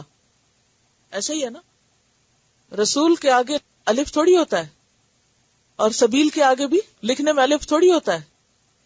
الف کب آتا ہے؟ تنوین کی علامت کے طور پر آتا ہے نا. اگر آتا بھی ہے تو تنوین کی علامت کے طور پہ آتا ہے. یہاں تو تنوین بھی نہیں ہے، ال ہے دونوں کے ساتھ، تو یہ الف کیوں آیا؟ اس الف کو اشباع کہتے ہیں. اشباع ہوتا ہے طول دینا، بات کو لمبا کر دینا. جیسے شعر کے آخر میں آپ نے دیکھا ہوگا کہ بعض اوقات کیا کرتے ہیں، آخری جو لفظ ہوتا ہے اس کو کھینچ کے پڑھتے ہیں. اب ذرا آپ اس کو کھینچ کے پڑھیں اور ان کی حسرت کو سامنے رکھیں، وہ کیا کہیں گے؟ یا لیتنا اطعنا اللہ و اطعنا الرسولا، حسرت سے، رسولا، یعنی کوئی غم سے اور دکھ سے بھرا ہوا ہو تو وہ اس طرح بولتا ہے. اگر یوں پڑھا جائے یا لیتنا اطعنا اللہ و اطعنا الرسول تو وہ حسرت نہیں ظاہر ہوتی، اس سے وہ غم اور دکھ کا جو انسان اظہار اور وہ جو کراہنا ہوتا ہے دکھ کے مارے. اطعنا الرسولا اضلونا السبیلا، یہ لمبا کرتے ہیں نا ہم حسرت کے لیے، افسوس ظاہر کرنے کے لیے. کاش کہ ہم مان جاتے، یہ تو رستے سے ہی بھٹکا دیا انہوں نے. ربنا، اے ہمارے رب، آتہم ضعفین من العذاب، ان کو 2 گنا عذاب دے. کیوں 2 گنا؟ کہ خود بھی بھٹکے تھے اور ہمیں بھی بھٹکا دیا.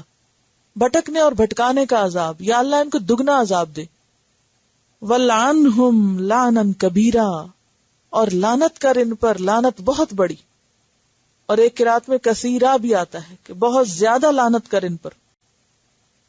سورۃ الفرقان میں بھی آتا ہے نا، وَيَوْمَ يَعُضُّ الظَّالِمُ عَلَى يَدَيْهِ يَقُولُ يَا لَيْتَنِي اتَّخَذْتُ مَعَ الرَّسُولِ سَبِيلًا، کہ ظالم اس دن اپنے دونوں ہاتھوں پہ کاٹے گا اور کہے گا کاش کہ میں نے رسول کے ساتھ رستہ اختیار کیا ہوتا. ربما يود الذين كفروا لو كانوا مسلمين، سورۃ الحجر آیت 2.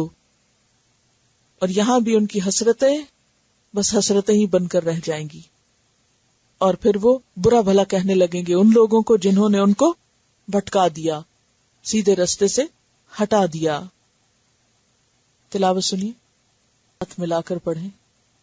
اللہ کا حکم سمجھ آنے کے بعد کیا چیز روکتی ہے ہمیں ماننے سے؟ لوگوں کا خوف. کن لوگوں کا؟ اپنے سے چھوٹوں کا، ان کا جو خواہ عمر میں چھوٹے ہوں لیکن ہم ان سے مروب ہوں. جن کا ڈر ہو ہمیں، خوف ہو ہمیں. آپ دیکھیں کہ بہت سی عورتیں کیا کہتی، ہمارے شوہر نہیں مانتے، بڑے ہیں نا ہم سے، وہ نہیں مانتے لہذا ہم ان کو ناراض نہیں کر سکتے. ہمارے پیرنٹس نہیں مانتے، ہمارے فلاں بڑے نہیں مانتے. کیا یہ سب بڑے ہمیں قیامت کے دن کام آئیں گے؟ کون کام آئے گا؟ بات یہ ہے کہ جب ہمارا اپنا ایمان اور یقین کسی چیز پہ پختہ ہو جائے وہ ڈر بھی نکل جاتا ہے. ڈرتے ہم اس وقت تک ہیں جب تک ہم خود کمزور ہوتے. پھر فرمایا یا ایھا الذین آمنو، اے لوگو جو ایمان لائے ہو. جب بھی کوئی آیت یا ایھا الذین آمنو سے شروع ہو تو دل میں کہا کریں لبیک اللہم لبیک، کہ اللہ ہم حاضر ہیں، ہم تیری بات مانیں گے.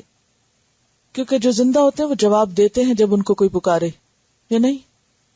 جو سو رہے ہوتے ہیں، جو مر چکے ہوتے ہیں، وہ جواب نہیں دیتے. تو جن کا دل مردہ ہو اور جن کا ایمان مر چکا ہو ان کو پھر احساس نہیں ہوتا کہ کوئی انہیں یا ایھا الذین آمنو کہہ کے پکار رہا ہے.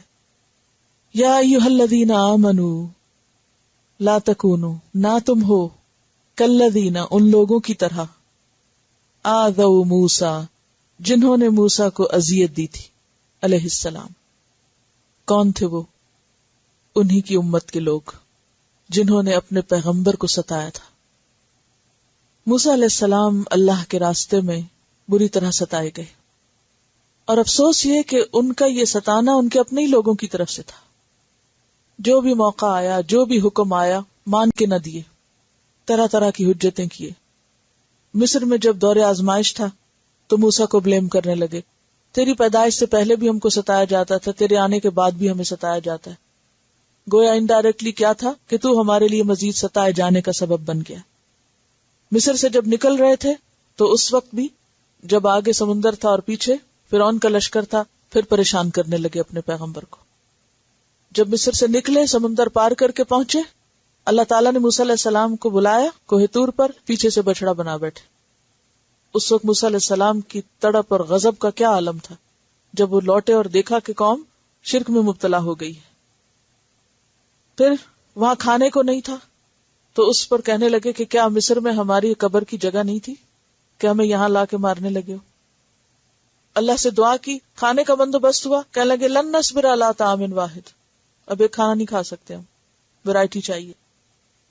پھر اسی طرح جب موسیٰ علیہ السلام کتاب لائے تو کہنے لگے لن نؤمن لک حتی نری اللہ جہرۃ، ہم نہیں مانیں گے جب تک کہ ہم اللہ کو سامنے نہ دیکھیں. جب موسیٰ علیہ السلام نے کہا کہ اللہ نے حکم دیا چلو اور نکل کے جہاد کرو اور اپنے دشمن کو مغلوب کر کے وہ اس علاقے پہ قبضہ کرو جو اللہ نے تمہارے لیے لکھ دیا ہے، تو کیا کہنے لگے فاذهب انت وربک فقاتلا انا ہاہنا قاعدون. جب موسیٰ علیہ السلام نے کہا اللہ تمہیں حکم دیتا ہے کہ گائے ذبح کرو، تو وہ سارا واقعہ آپ جانتے ہیں کہ کس قدر ستائے گئے بار بار کے سوالوں سے. اور سورۃ صف میں آتا ہے موسیٰ علیہ السلام ایک موقع پہ کہنے لگے وَإِذْ قَالَ مُوسَىٰ لِقَوْمِهِ يَا قَوْمِ لِمَ تُؤْذُونَنِي، اے میری قوم کیوں ستاتے ہو مجھ کو، وَقَدْ تَعْلَمُونَ أَنِّي رَسُولُ اللَّهِ، تمہیں پتا ہے کہ میں اللہ کا رسول ہوں، الیکم تمہاری طرف. میں یہ باتیں اپنے پاس سے نہیں کہتا تم کو، یہ میری باتیں نہیں ہیں، یہ اللہ کے حکم ہے جو تمہیں سنانا چاہتا ہوں اور تم سننا نہیں چاہتے اور کچھ کرنا نہیں چاہتے، وہ طرح طرح کی حجتیں کرتے ہو. تو مسلمانوں سے کہا جا رہا ہے اے ایمان والو، تم اپنے نبی کے ساتھ وہ مت کرنا جو بنی اسرائیل نے موسیٰ کے ساتھ کیا. لا تکونوا کالذین آذوا موسیٰ. اور پھر یہ بھی روایات میں آتا ہے کہ موسیٰ علیہ السلام پر قارون نے کچھ الزام لگایا تھا کہ ان کے جسم کے اندر عیب ہے، اس لیے ہر وقت لباس پہن کے رکھتے ہیں، کیونکہ روایات میں یہ آتا ہے کہ بہت باحیا تھے اور بہت اپنے لباس کا اہتمام کرتے تھے، اور کسی کے سامنے جسم کا کوئی حصہ کھولتے نہیں تھے. تو لوگوں نے یہ کہنا شروع کر دیا کہ ان کو برس کی بیماری ہے جس کو یہ چھپا کے رکھتے ہیں. تو بہرحال وہ طویل قصہ ہے کہ وہ ایک مرتبہ نہا رہے تھے تو کپڑا انہوں نے اپنا پتھر پہ رکھا، اور جب نہا کر کپڑا اٹھانے لگے تو پتھر کپڑے لے کر آگے چلا گیا، اور اس طرح ان کا سطر لوگوں کے سامنے کھلا تو انہیں پتہ چلا کہ وہ انتہائی خوبصورت انسان ہے اور ان میں کوئی عیب نہیں. فبرأہ اللہ مما قالوا، تو اللہ نے ان کو بری ذمہ کر دیا، بے عیب ثابت کر دیا ان باتوں سے جو وہ کہتے تھے، اور جو الزام وہ دیتے تھے موسیٰ علیہ السلام کو، اللہ سبحانہ وتعالیٰ نے ان کو اس سے صاف نکال دیا، تکلیف دہ باتوں سے بھی بچا لیا. وَكَانَ عِندَ اللَّهِ وَجِيهًا، اور وہ تھے اللہ کے ہاں بلند مرتبہ. وجیہا کا لفظ جو ہے وجہن سے ہے، فعیل کے وزن پر وجیہ، چہرے والے، منہ والے، یعنی باروب انسان تھے لوگوں کے سامنے، اور اللہ کے ہاں قدر و منزلت والے تھے، وجاہت والے تھے، بہت بڑا مقام رکھتے تھے اللہ کی نگاہ میں.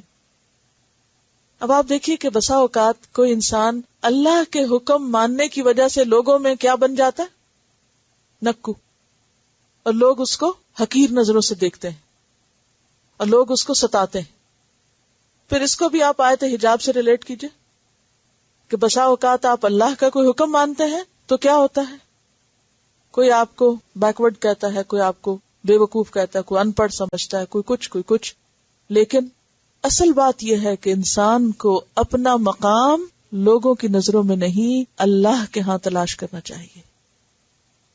اور لوگوں کے ستانے سے، لوگوں کی باتیں بنانے سے اور لوگوں کے کہنے سے کچھ نہیں ہوتا.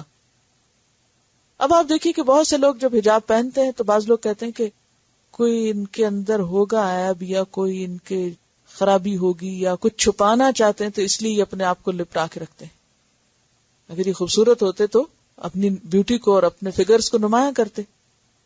تو بات یہ ہے کہ ایک ہے لوگوں کی نگاہوں میں لوگوں کے معیار اور سٹینڈرڈ کے اوپر پورا اترنا جو انہوں نے قائم کر رکھا ہے اپنی نگاہوں کی خوبصورتی کے لیے. یعنی لوگ چاہتے ہیں نا ہمیں اپنی مرضی کا دیکھنا، کہ ہم وہ نظر آئیں جو ان کو اچھا لگتا ہے، وہ نہ نظر آئیں جو ان کو اچھا نہیں لگتا.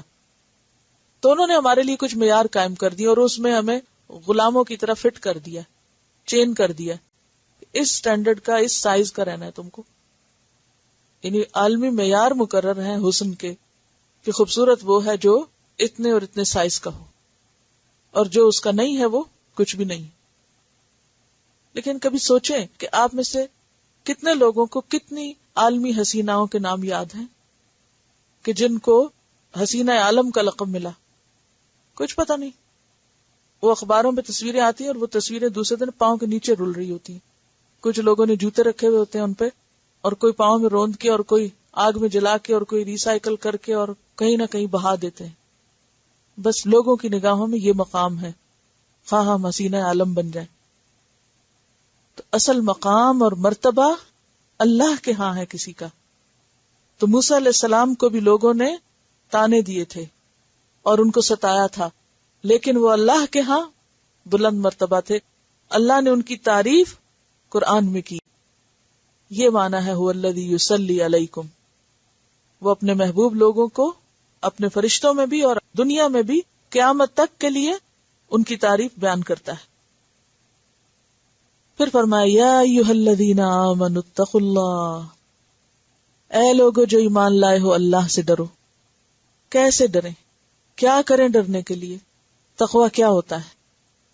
وہ کام کرنا جن سے اللہ راضی ہو، یعنی اللہ کی ناراضگی سے بچنا، وہ کام کر کے جو اللہ کو مطلوب ہے اور ان سے بچ کے جو اللہ کو ناپسند ہے. یہ تقوی ہے. بہت دفعہ اس کی ڈیفینیشن پیچھے گزر چکی. ہر وہ چیز جو اللہ کو پسند ہے وہ کر لیں، اسی کا نام تقوی ہے. ہر وہ کام چھوڑ دیں جو اللہ کو پسند نہیں، اسی کا نام تقوی ہے. وَقُولُوا قَوْلًا سَدِيدًا، اور کہو بات درست. سدید، سدید کا لفظ صد سے ہے، سین دال دال. صد کہتے ہیں بند کو، روک، آڑ، دیوار، دو چیزوں کے درمیان کی روک کو صد کہا جاتا ہے. اس طرح کی رکاوٹ، وہ جیسے ذوالقرنین نے صد بنایا تھا نا، سد یاجوج ماجوج، تو اس میں کیا تھا؟ بالکل بند کر دیا تھا، کوئی رخنا نہیں چھوڑا، کوئی خلا نہیں چھوڑا.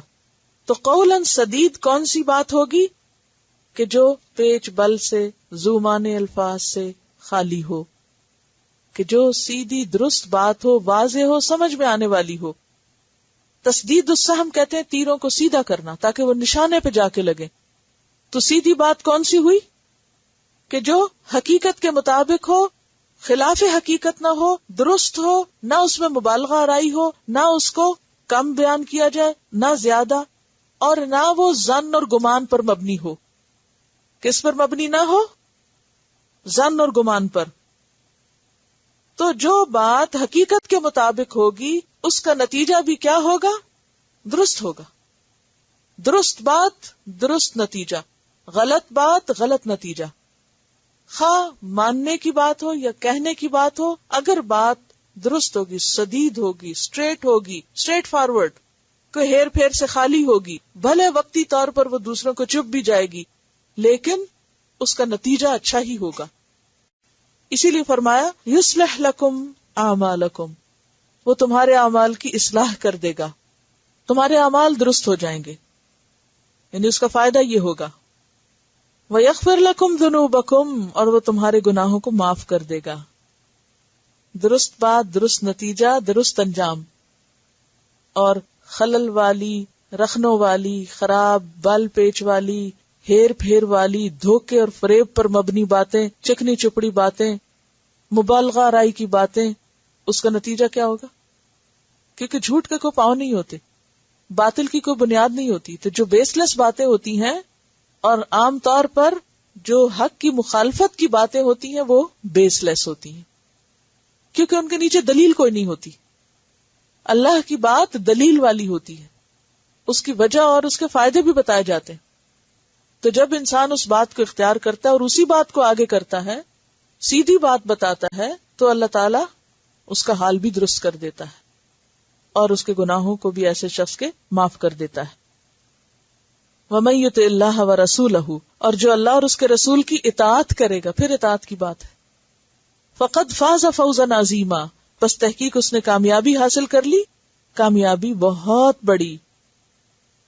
اور من سے مراد کون ہے؟ کوئی بھی، کوئی اسود ہو، ابیض ہو، کالا ہو، گورا ہو، اول ہو، آخر ہو، عورت ہو، مرد ہو، جو بھی یہ کرے گا، جو بھی اللہ رسول کی بات مانے گا، وہ بہت بڑی کامیابی حاصل کرے گا. پھر فرمایا انا اردنا الامانۃ علی السماوات والارض والجبال فابین ان یحملنها.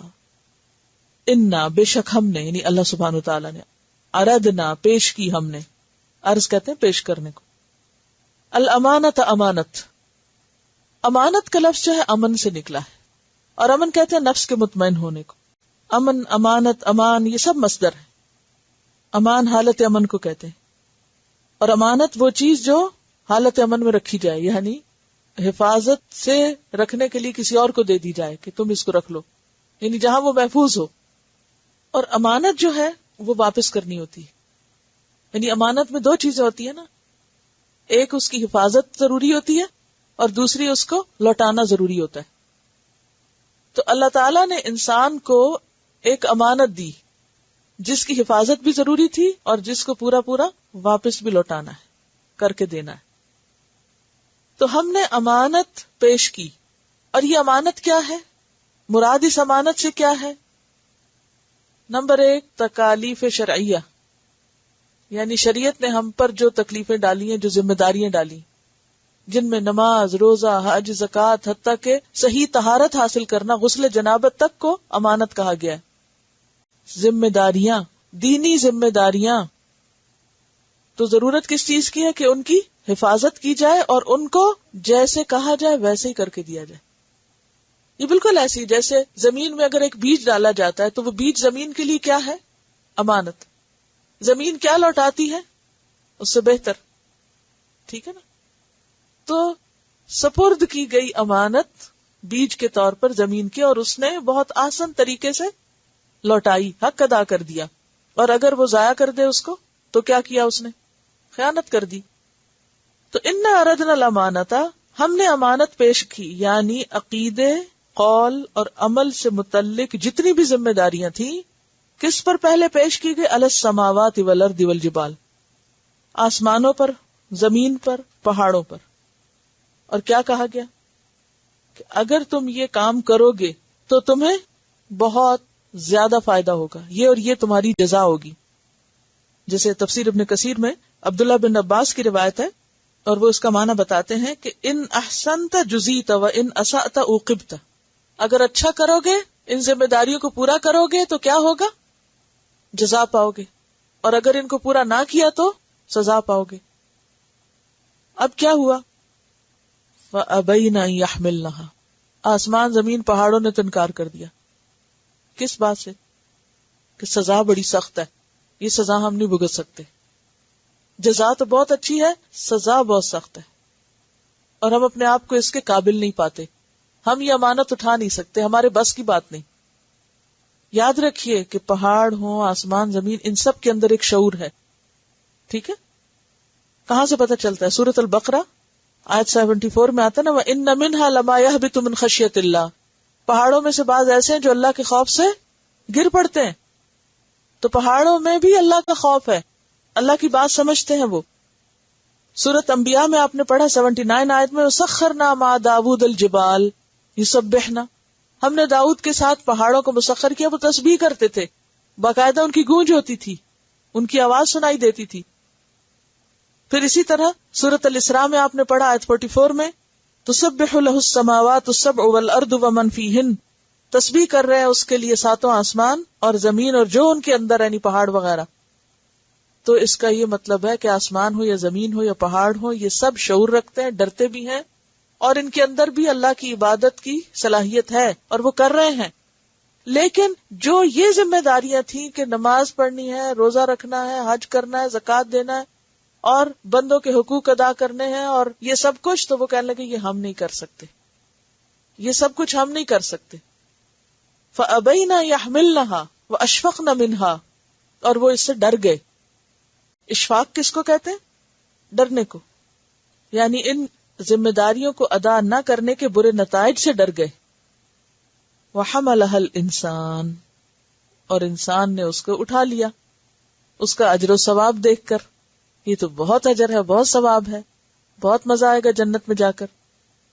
تو اس نے کہا ٹھیک ہے میں کرتا ہوں.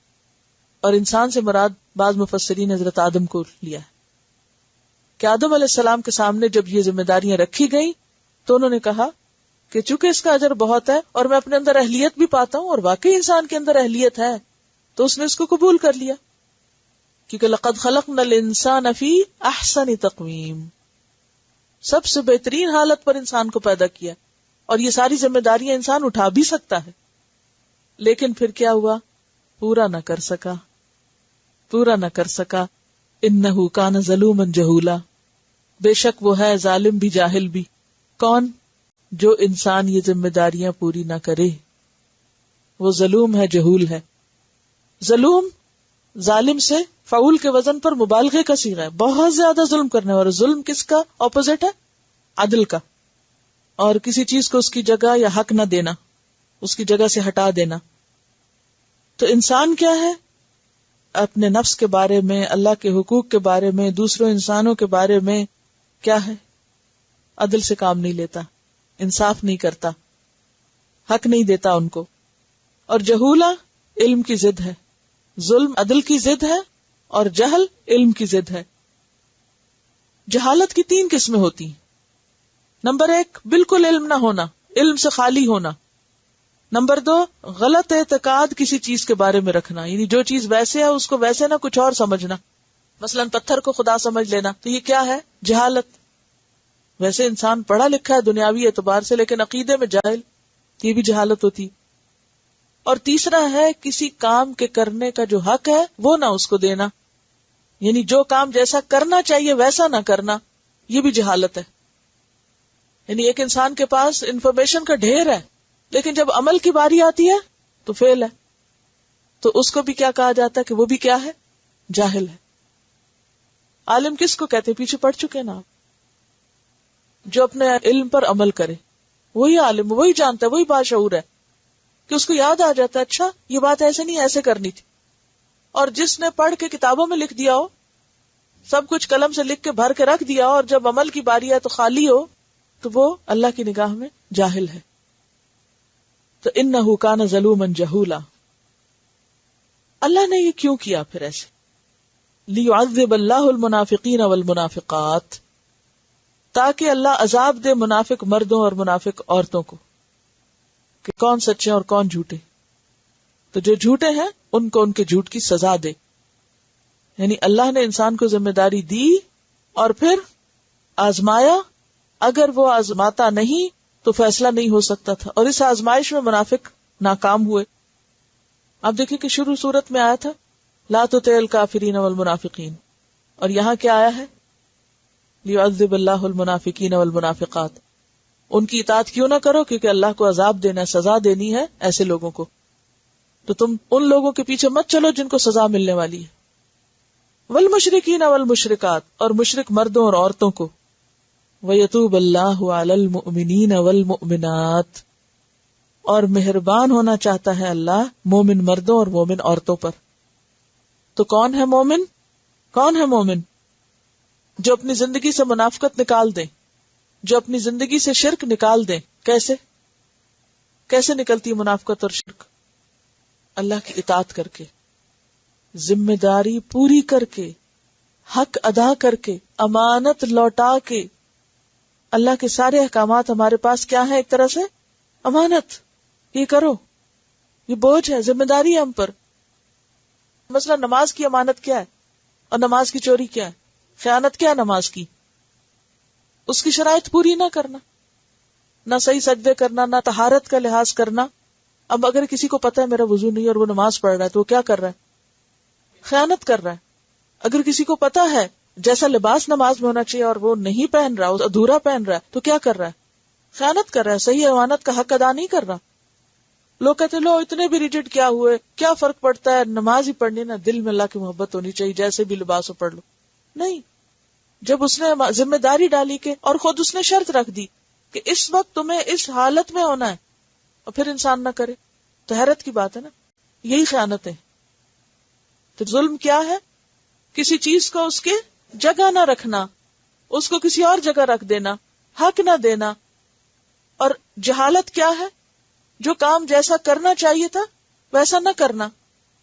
تو ظلم اور جہول ہونے کی وجہ سے انسان پھر کس میں جا پڑتا ہے؟ منافقت اور شرک میں جا پڑتا ہے. شرک جو ہے وہ ظلم ہے اور منافقت جو ہے وہ جہل سے جنم لیتی ہے. اور اس کے برعکس کیا ہے؟ ایمان. وَيَتُوبَ اللَّهُ عَلَى الْمُؤْمِنِينَ وَالْمُؤْمِنَاتِ وَكَانَ اللَّهُ غَفُورًا رَحِيمًا، اور ہے اللہ غفور الرحیم. کس پر غفور الرحیم ہے؟ ایمان والوں پر. اور یتوبہ کا بھی معنی ہوتا ہے لطف و کرم سے کسی کی طرف متوجہ ہونا. تو بات یہ ہے کہ امانت سے مراد وہ ذمہ داری ہے جو اللہ نے ہم پر ڈالی اور ہم پر لازم ہے اس کی ادائیگی. آسمان اور زمین اور پہاڑوں کی نسبت انسان کا مقام اور درجہ اور مرتبہ اسی کی وجہ سے بڑا ہے. اور جو اس ذمہ داری کو اٹھا لے وہ اللہ کی بخشش اور رحمت کا مستحق ہو جاتا ہے، اور جو نہ اٹھائے اور جو اس کا حق ادا نہ کرے وہ ظلوم اور جہول شمار ہوتا ہے. اب آپ دیکھیے کہ سورت کا اختتام جس آیت پر ہو رہا ہے اس میں ہم سب کے لیے کیا سبق ہے. پوری سورت کے مزاج کو آپ دیکھیے، کتنی شدید رسموں کا اس میں خاتمہ کیا گیا. نبی صلی اللہ علیہ وسلم سے شدید الفاظ میں خطاب کیا گیا، پھر آپ کی تعریف بھی کی گئی، آپ کو خاتم النبیین بھی بتایا گیا، دین کے مکمل ہونے کی بات بھی کی گئی. پھر جنگ احزاب کا واقعہ اس میں رکھا گیا کہ جو شدید قسم کا امتحان تھا اہل ایمان کے لیے، جس میں کیا سبق ہے ہمارے لیے کہ ہر انسان کی زندگی میں ایک جنگ احزاب ہوتی ہے جس میں وہ گھر جاتا ہے چاروں طرف کی مخالفت سے، اور اگر انسان اس میں اللہ کی رضا پہ جمع رہے انتہائی خوف کے باوجود تو اس کے بعد اللہ تعالیٰ کامیابی بھی عطا کرتے ہیں. اور پھر یہ ہے کہ اللہ نے جو بھی حکم دیا وہ ہمارے اوپر کیا ہے؟ امانت ہے. اور ان امانتوں کو صحیح طور پہ ادا کریں گے تو سب سے اعلیٰ مقام پائیں گے، اور اگر ادا نہیں کریں گے تو پھر انجام مختلف ہوگا. اور پھر اس کے بعد آپ دیکھیے کہ نبی صلی اللہ علیہ وسلم کے ذریعے جو شدید جاہلی رسموں کو توڑوایا گیا، اور پھر اس صورت میں اس موضوع کو ڈسکس کیا گیا جس کی وجہ سے انسان کا ایمان اور نفاق کھل کے سامنے آ جاتا ہے، اور وہ ہے ازواج مطہرات کی تعداد کا زیادہ ہونا، اور آپ صلی اللہ علیہ وسلم کو اس رخصت کا دیا جانا. اور پھر پردے کے احکامات جو میں سمجھتی ہوں کہ نماز، روزے، حج، زکوٰۃ سے بھی کہیں زیادہ مشکل ہے. بہت سے لوگ تہجد تک پڑھ لیتے ہیں، نیند قربان کر لیتے ہیں، لیکن پردہ نہیں کر سکتے، کیونکہ پردہ کرنا جنگ احزاب کو دعوت دینا ہے. حیرت کی بات ہے کہ منافقات، مشرکات، مؤمنات، عورتوں کا بھی نام لے لے کے ذکر کیا گیا ہے. اب ہمیں خود کو دیکھنا ہے ہم کس کیٹیگری میں ہیں، مؤمنات یا پھر منافقات. مؤمن کون ہے؟